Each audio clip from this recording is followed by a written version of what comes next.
Hello दोस्तों, आज हम सुनेंगे प्रेमचंद की लिखी कहानी गुरु मंत्र। घर के कलह और निमंत्रणों के अभाव से पंडित चिंतामणि के चित्त में वैराग्य उत्पन्न हुआ और उन्होंने संन्यास ले लिया। उनके परम मित्र पंडित मोटेराम शास्त्री ने उन्हें उपदेश दिया। मित्र, हमारा अच्छे साधु महात्माओं से सत्संग रहा है।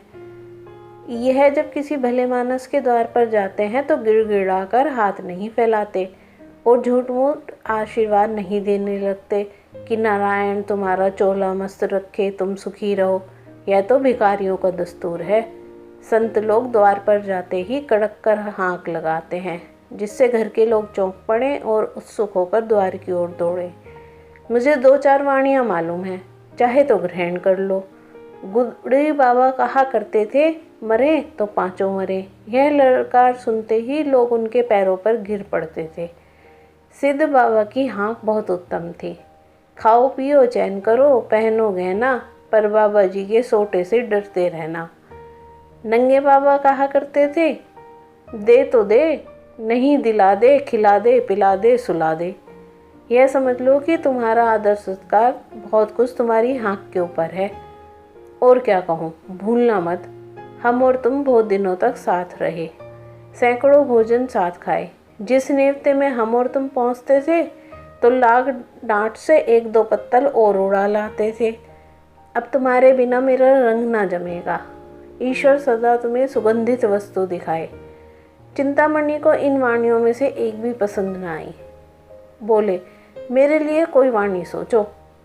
मोटेराम ने कहा, अच्छा, यह वाणी कैसी है? न दोगे तो हम चढ़ बैठेंगे। चिंतामणि ने कहा, हाँ, यह मुझे पसंद है। तुम्हारी आज्ञा हो तो इसमें काट छांट करूं? मोटेराम ने कहा, हाँ हाँ करो। चिंतामणि बोले, अच्छा तो इस भांति रखो, न देगा तो हम चढ़ बैठेंगे।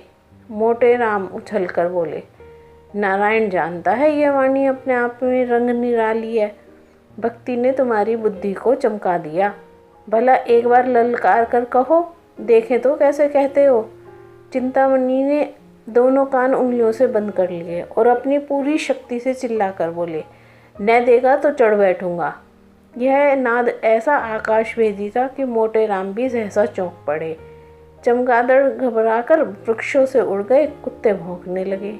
मोटेराम ने कहा, मित्र, तुम्हारी वाणी सुनकर मेरा तो कलेजा कांप गया। ऐसी ललकार कहीं सुनने में न आई। तुम सिंह की भांति गरजते हो। वाणी तो निश्चित हो गई। अब कुछ दूसरी बातें बताता हूँ, कान देकर सुनो। साधुओं की भाषा हमारी बोलचाल से अलग होती है। हम किसी को आप कहते हैं, किसी को तुम। लेकिन साधु लोग छोटे बड़े, गरीब अमीर, बूढ़े जवान सबको तू कहकर पुकारते हैं। भाई और बाबा का सदैव हित व्यवहार करते रहना। याद रखो कि सादी हिंदी में कभी मत बोलना, नहीं तो मरम खुल जाएगा। टेढ़ी हिंदी बोलना। यह कहना, माई मुझको कुछ खिला दे, साधु जनों की भाषा में ठीक नहीं है। पक्का साधु इस बात को ऐसे कहेगा, माई मेरे को भोजन करा दो, तेरे को बड़ा धर्म होगा। चिंतामणि ने कहा, मित्र, हम तेरे को कहाँ तक जस गावे। तूने मेरे साथ बड़ा उपकार किया है। यों उपदेश देकर मोटेराम विदा हो गए।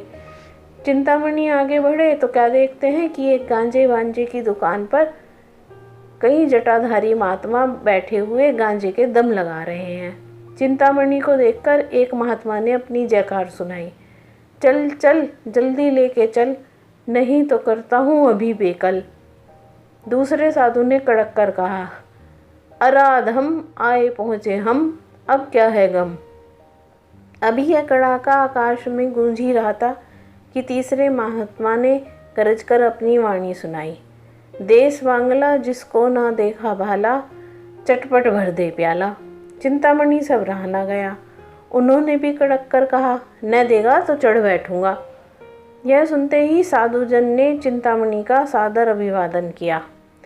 तत्क्षण गांजे की चिलम भरी गई और उसे सुलगाने का भार पंडित जी पर पड़ा। बेचारे बड़े असमंजस में पड़े। सोचा, अगर चिलम नहीं लेता तो अभी सारी कलई खुल जाएगी। विवश होकर चिलम ले ली। किंतु कभी जिसने गांजा न पिया हो वह बहुत चेष्टा करने पर भी दम नहीं लगा सकता।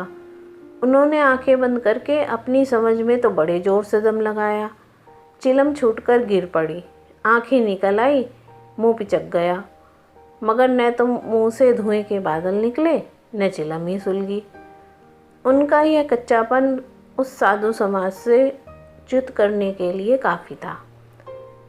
2-3 साधु झिल्लाकर आगे बढ़े और बड़ी निर्दयता से उनका हाथ पकड़कर उठा लिया। एक महात्मा, तेरे को धिक्कार है। दूसरे महात्मा, तेरे को लाज नहीं आती, साधु बना है मूर्ख। पंडित जी लज्जित होकर समीप के एक हलवाई की दुकान के सामने जाकर बैठे और साधु समाज ने खंजड़ी बजा बजा कर यह भजन गाना शुरू कर दिया। माया है संसार सांवलिया, माया है संसार, धर्मा धर्म सभी कुछ विद्या, यही ज्ञान व्यवहार, सांवलिया माया है संसार। गांजे भंग को वर्जित करते हैं उन पर धिक्कार, सांवलिया माया है संसार। तो ये थी आज की कहानी। आशा है आपको पसंद आई होगी। अगर आपको ये कहानी पसंद आई हो तो मेरा पॉडकास्ट सुनते रहिए। धन्यवाद।